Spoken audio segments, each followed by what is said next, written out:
Hello guys. तो हमारी brain storm series में फिर से एक बार आपका स्वागत है। और आपने जो पिछली क्लास में क्वेश्चन देखा था और डेफिनेटली मुझे होप है कि आपने उस क्वेश्चन को अटेम्प्ट भी किया होगा अच्छे से। तो देख लेते हैं कि हमारा वो क्वेश्चन क्या था और उसका सल्यूशन क्या है, सो दैट आप चेक कर सके जो आपने किया वो सही था या गलत था। तो हमारे क्वेश्चन की तरफ चलते हैं। हमारे क्वेश्चन में हमको दिया गया था कि हमारा इंक्लाइन है, इसमें हमारा ये प्लेन जो है ये हॉरिजॉन्टल है और इसके रिलेटिव हम ये जो दूसरा प्लेन है इंक्लाइन, इसको हम लिफ्ट कर रहे हैं। और इसको लिफ्ट करने के लिए हमने ये 5 हुक यहाँ पे लगाए हुए हैं और सभी से हम स्प्रिंग बैलेंस को कनेक्ट कर रहे हैं। अब क्वेश्चन में हमारे लिए जो बात थी इंपॉर्टेंट वो क्या थी कि हर बार हम इसको सेम एंगल से लिफ्ट करेंगे। तो हम ये जो 1 2 3 4 5 देख रहे हैं, इन सब में हमको बराबर एंगल से इसको लिफ्ट करना है।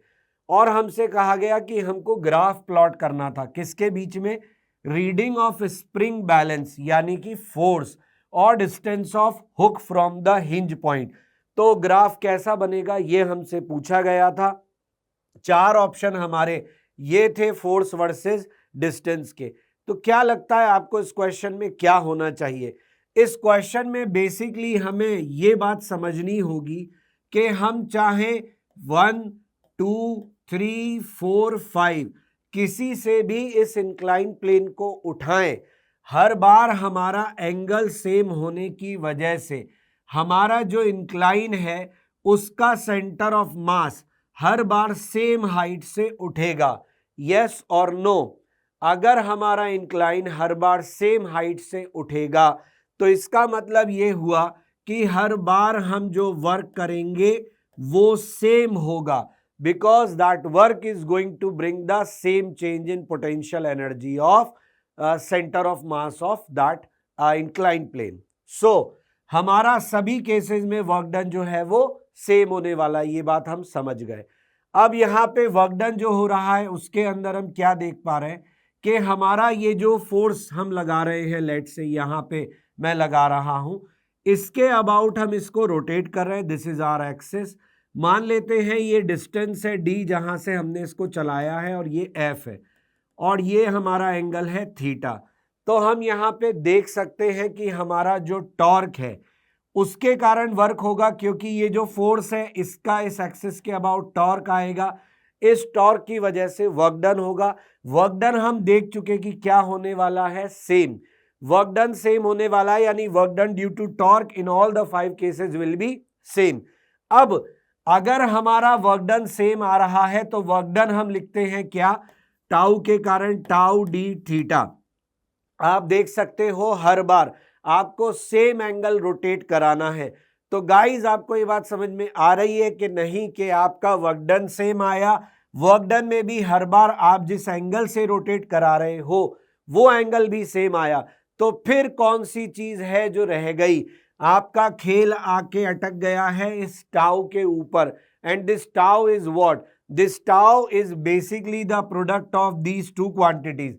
एंगल तो आपका हर बार सेम आने ही वाला है, यानी कि हमारा टाउ भी हर केस में सेम आना ही चाहिए, अदरवाइज कैसे पॉसिबल होगा? तो टॉर्क सेम के लिए क्या होना चाहिए? आपका ये फोर्स और आपका ये जो डिस्टेंस है, इन दोनों का प्रोडक्ट हर बार सेम आना जरूरी है। कितना आसान था ये सोच पाना।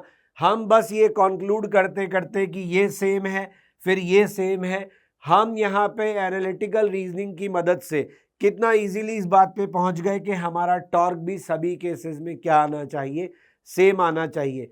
बट ये जो क्वेश्चन था, इस क्वेश्चन के अंदर हमारी जो न्यूमेरिकल अप्रोच है वो न्यूमेरिकल अप्रोच हम लगा रहे होंगे और उसकी मदद से हम आंसर निकालने की कोशिश कर रहे होंगे और हम वेरिएबल्स में फंस रहे होंगे। जबकि आप यहाँ पे देख सकते हो कि अब हमारे लिए F इंटू डी का जो प्रोडक्ट है वो हर बार सेम आना चाहिए। बाकी तो आप जानते ही हो, ये फोर्स है, ये परपेंडिकुलर डिस्टेंस हो जाएगी d cos theta will be same in all cases. तो टॉर्क को सेम रखने के लिए आपकी यही दो क्वांटिटी है जो बदल रही है, यानी इनका प्रोडक्ट भी क्या होना चाहिए, कांस्टेंट होना चाहिए। तो F इंटू डी कॉन्स्टेंट होना चाहिए, तो F प्रोपोर्शनल टू 1/d। आपका ग्राफ कैसा बनना चाहिए? तो आपका ग्राफ देख लेते हैं। यहां 4 ऑप्शन में से बहुत इजीली आप बता सकते हो योर आंसर शुड बी ए। तो कैसा लगा ये सवाल? था ना ब्रेनस्टॉर्म? बिल्कुल। तो बात करते हैं अब हमारे नेक्स्ट सेशन के लिए कौन सा क्वेश्चन हमें मिलने वाला है, तो वो हम देखेंगे अब। और इसको आपको अटेम्प्ट करना है ठीक वैसे ही जैसे आपने इस क्वेश्चन को अटेम्प्ट किया है।